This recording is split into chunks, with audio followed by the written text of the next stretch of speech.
Gugurnya Dr. Zakir Naik, Haja Irena Handono, dan para mualaf di tangan Pendeta Esra Soru. Yesus diangkat jadi Tuhan. Saya akan membuat minimal 8 kesimpulan di akhir dari pembahasan ini. Oleh karena itu, saya mendorong Bapak Ibu Saudara, baik dari kalangan Kristen maupun dari luar Kristen, berkenan menonton sampai tuntas, karena jawaban ini adalah jawaban yang sangat seru dan telak kepada siapapun yang masih tetap permanen gagal paham dan salah mengerti, memahami tentang Tuhan Yesus. Sebelumnya, mari kita saksikan penjelasan singkat dari hambanya Pendeta Esra Soru berikut ini. Anti-kelahiran Yesus misalnya adalah orang Islam seperti Zakir Naik, terus itu mualaf dari Katolik itu yang namanya Irene Handono, itu sama, semua pakai argumentasi Yesus baru diangkat jadi Tuhan itu tahun 325 pada kursi Indonesia. Nah ini kan gampang sekali dibantah. Gampang sekali dibantah bagaimana? Kalau ada data bahwa Yesus itu sudah Tuhan sebelum 325, gugur sudah argumentasi mereka. Sekarang tunjukkan Lukas pasal 2. Lukas 2 ayat 11. Hari ini telah lahir bagimu juru selamat, yaitu Kristus Tuhan di kota Daud. Kesimpulan pertama saya akan buat berupa pertanyaan. Berulang-ulang diajukan oleh orang-orang di luar Kristen. Kenapa kalian orang-orang Kristen mengangkat, membuat, menjadikan Yesus sebagai Tuhan? Saya mau tegaskan saat ini. Itu merupakan tuduhan yang sangat keterlaluan dan kelewat batas. Karena sepanjang sejarah segala abad, orang-orang Kristen tidak pernah mengangkat, membuat, menjadikan Yesus sebagai Tuhan. Orang-orang Kristen tidak punya otoritas, kuasa, dan hak untuk melakukan hal tersebut. Yang benar adalah, memang sudah dari sejak kekal, Yesus itu adalah Tuhan atau Allah dalam eksistensi atau keberadaan sebagai firman yang ada di dalam diri Allah. Kedua, Lukas pasal 2 ayat yang ke-11. Demikian bunyinya, hari ini telah lahir bagimu juru selamat, yaitu Kristus Tuhan di kota Daud.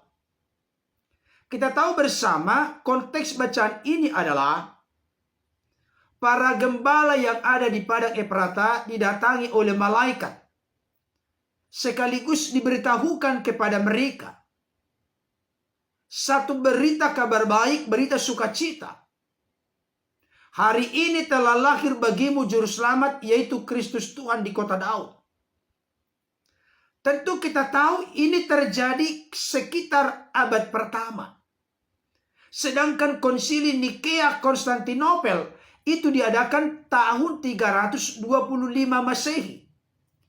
Jadi kalau ada klaim dari Dr. Zakir Naik, Irena Handono, dan para mualaf lain yang memberikan konfirmasi penegasan dengan rasa percaya diri yang tinggi, Yesus untuk pertama kali diangkat atau dibuat menjadi Tuhan tahun 325 di dalam konsili Nisea Konstantinopel, itu omong kosong.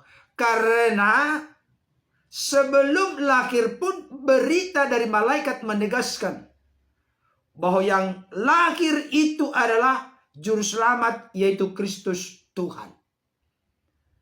Pengakuan tentang Yesus sebagai Tuhan sudah ada jauh-jauh hari sebelum konsili Nisea 325.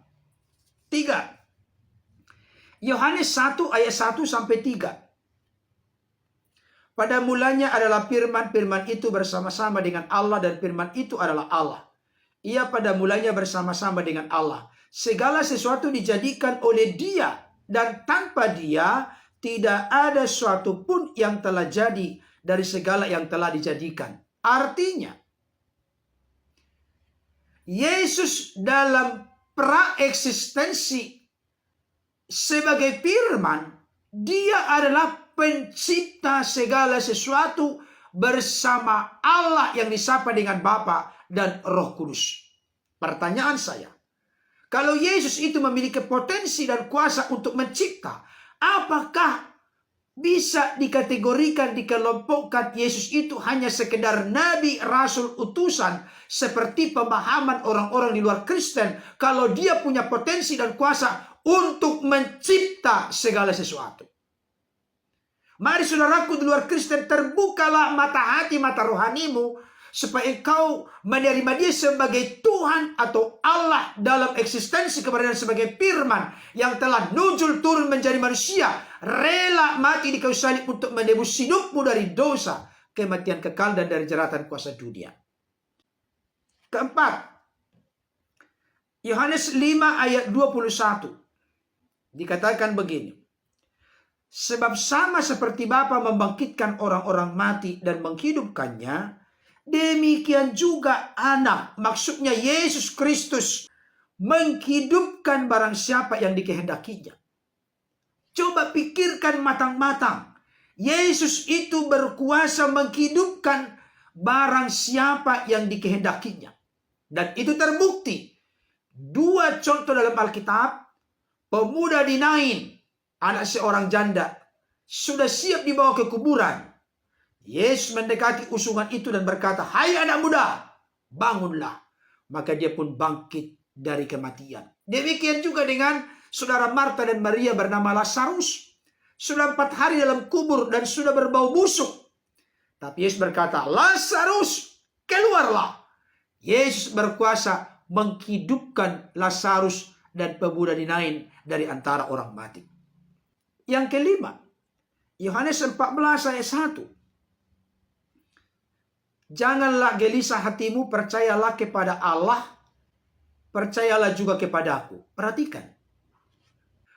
Kepercayaan kepada Allah tidak ada beda kualitas mutunya dengan percaya kepada Yesus. Demikian sebaliknya, percaya kepada Yesus sama dengan percaya kepada Allah.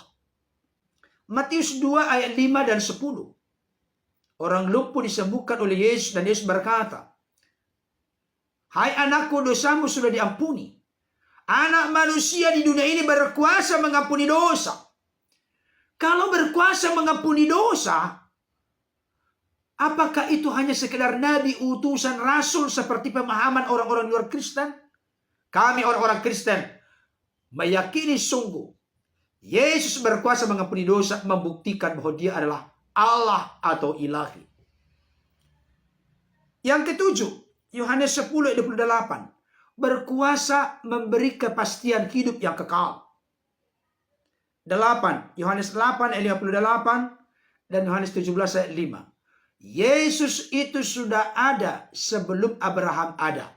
Dan Yesus sudah ada sebelum dunia ini dijadikan atau sebelum dunia ini ada.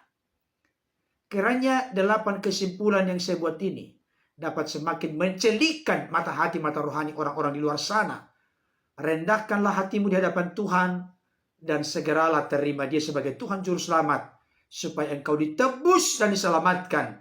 Karena manusia yang telah memiliki natur, sifat, tabiat dosa tidak mungkin menyelamatkan dirinya dari dosa. Hanya pribadi yang tidak berdosa, Sang Firman yang telah nuzul turun mengenakan tubuh kemanusiaan, yaitu Yesus Kristus yang tidak berdosa, berkuasa dengan pasti menebus kita dari dosa dan menempatkan kita di sorga yang kekal.